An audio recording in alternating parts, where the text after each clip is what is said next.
Tom, good to see you. A really important topic today, navigating the financial talk with aging parents. Today, we get to discuss when you need to have this talk with your parents and what topics you need to include. So, explain why having this conversation with our parents is so important. Well, I think it's important mostly because you want to make sure you do what your parents want, right? What your mom and dad's final wishes are. I go back to my own personal experience, and I spoke about this with Mary Calvi on CBS News. Right. Hmm. I don't want to live the next 20, 30, 40 years of my life wondering if I did the right thing for my mom and my dad. Uh, I don't want to live with that guilt of wondering if I made the right decisions. So understanding what it is that they want up front before anything happens has really alleviated any of that pain and worry that I might have to go through. Hmm. At the end of the day, when I go to sleep at night, I can put my head on my pillow and I know that my parents' wishes were fulfilled. Right. So, why then do we avoid this topic? And do you have any suggestions to get the ball rolling? Well, I think we avoid it. It's human nature. It's hard. Nobody It likes to is, talk yeah. about their mortality or their morbidity or that of their moms and dads, especially. I think we always want to just have that image of our childhood image of our mom and dad being the superhero, being able to do anything and nothing hurting them or them being impervious to pain and all that good stuff that we think about our moms and dads. So I think it's tough to see them in any other light. Um, it's a hard conversation to have with Hmm. anybody, Hmm. and so you just have to have it. You have to take that first step, and as difficult as it may be, it's like, I guess maybe swallowing your cough medicine. It's not something you look forward to doing, or eating your broccoli, right? You don't want to do it, but you have to. So just do it. I do like broccoli. I know I'm in I'm that a small meat and subset. potato guy myself, so. Now, one more question before we get into the suggested topics you should include. Do you think that kids should be present at meetings when their parents meet with their financial advisor? I think it definitely makes sense to do it if they can. That's something that, as a firm, we offer to all our clients to Yeah. have that family meeting to make sure that everybody's on the same page. They understand what mom and dad want, why mom and dad want it, how things are set up, and what to do when the events occur. Um, is it necessary?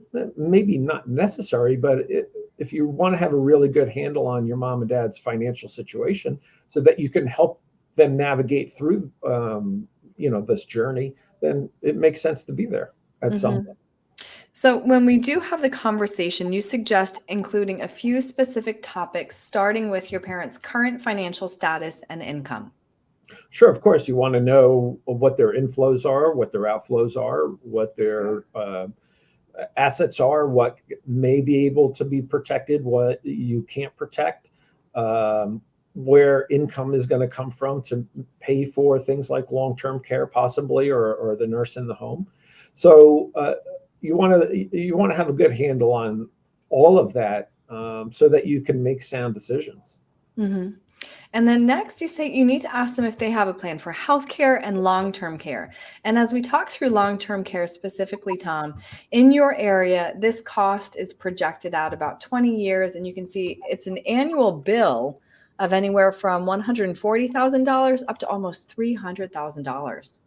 Yeah, it's crazy It expensive. is. 11, 12, $13,000 a month to be in a semi-private room, four white brick walls, with maybe a roommate. Um, all of that money that mom and dad have sacrificed and saved for their whole life, their 30, 40, 50-year careers, could be wiped out in a year or two. And that's not what they did all that hard work for. That's not why they saved. That's not what they sacrificed for. So again, going back to understanding the financial situation, you need to be able to help them navigate that, if that's what they need, to make sure that they can preserve whatever that they can. Hmm. And then last, you need to make sure that they have an up to date estate plan. Sure, of course.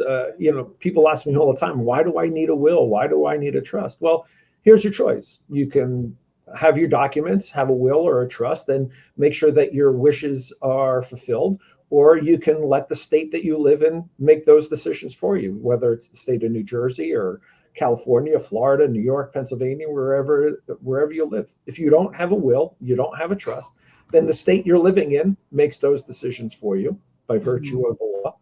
And I would venture to guess that most of us can make decisions about how we want things to happen better for ourselves than for, in my example, the state of New Jersey.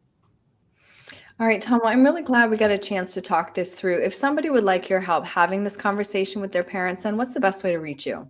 Sure. For a lot of the information, including a clip of that interview with Mary, you can go to the website, www.internationalfinancial.com.